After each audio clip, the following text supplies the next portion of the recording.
Tan sols un mes després d'iniciar-se la nova legislatura i de que el nou govern d'Albaida, format per Bloc, PSPB, PSOE i UCID, començara les seues gestions, este matí han donat a conèixer als ciutadans i ciutadanes de la població les dades dramàtiques i roïnes que s'han trobat en estos 30 dies. Els portaveus dels tres partits, Josep Antoni Albert com a alcalde, Eva Tormo com a primera tinent d'alcalde i Joan Antoni Juan Perona com a segon tinent d'alcalde, han informat que actualment el deute municipal és de 18 milions d'euros i que encara que les xifres són molt roïnes, ells van a tirar endavant junt a cada un dels veïns per a que Albaida es sanege.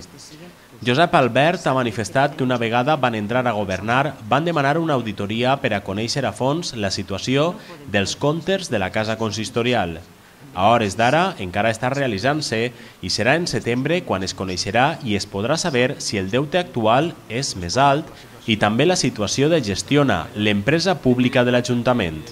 Estem en l'inici de lo que sigui la fase de concurs d'acreedors per part de l'empresa Gestiona. Evidentment, nosaltres ens trobarem, quan aplicarem el dia 11, sobretot quan el dia 13 apliquem a l'Ajuntament, amb una sorpresa desagradable. Desagradable en el sentit de que, clar, aquesta actuació es fa un dia abans de la presa de possessió per part nostra i, a més, en aquest cas, estan en funcions l'anterior equip de govern amb la sorpresa pertinent i, clar, deixant-nos, en certa forma, amb les mans i amb els peus nugats. L'alcalde d'Albaida ha manifestat que s'ha realitzat esta roda de premsa per a que tots els albaidins conegueren aquestes dades i els problemes que s'han trobat en aquest temps. A poc van anar treballant en les possibilitats que puguen, demanant paciència als veïns. El segon tinent d'alcalde ha declarat que han analitzat la situació dramàtica amb forats i pèrdues que tenen i els dona a pensar que l'anterior govern ha realitzat una nefasta gestió i moralment punible. A banda del deute que actualment coneixen que aquesta ciutat té, Perona ha destacat que actualment l'Ajuntament d'Albaida té mensualment uns ingressos de 200.000 euros i unes despeses de 450.000 euros, el que vol dir que mensualment generen un dèficit de 250.000 euros.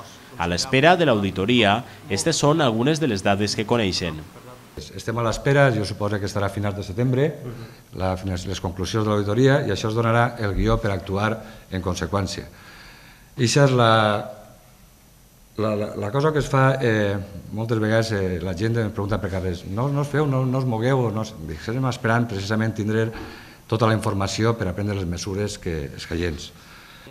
La portaveu socialista ha manifestat que sabien que les dades eren negatives, però que amb treball i esforç podran parar aquesta situació insostenible. Sabíem que l'Ajuntament estava en fallida tècnica, ho sabíem. Per tant, no ens hem estranyat del lloc en què ens hem trobat quan vam aterrar en aquesta casa. En la informació que tenim fins ara ja podem afirmar que la situació és de quiebra total.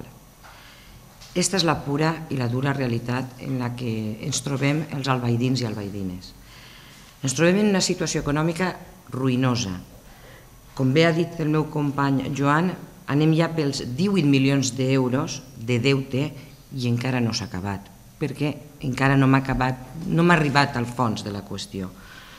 Una situació social totalment desestructurada, sense apenes comunicació amb les associacions locals, una situació cultural i educativa pràcticament inexistent, amb una sobredimensió del personal a càrrec de l'Ajuntament perversa i insostenible. Tormo ha dit que no vol pensar que el PP ho ha fet en mala fe, perquè ells ja eren conscients de la situació i ells han portat a la fallida a l'Ajuntament.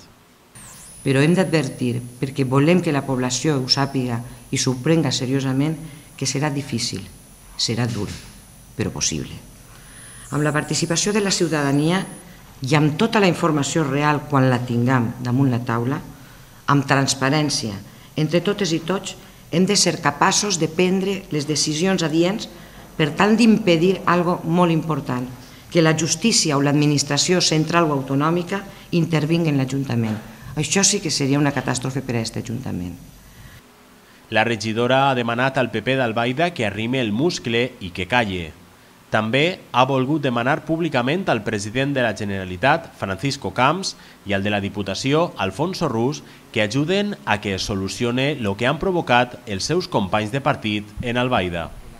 I si tant des de Generalitat com des de Diputació han sigut còmplices en fer que arribàrem a la situació que hem arribat, perquè d'una manera o altra han sigut els que han ajudat a l'equip de govern del Partit Popular, que estava així fins l'altre dia, fent el que han fet, ara els exigim que nosaltres, els albaidins, també som valencians i també, ens agrada o no, ens representa el president de la Generalitat i el president de la Diputació. I per tant exigim que es posen a treballar per el poble d'Albaida, que no ens mereixem els ciutadans d'Albaida trobar-nos en la situació en la que ens hem trobat.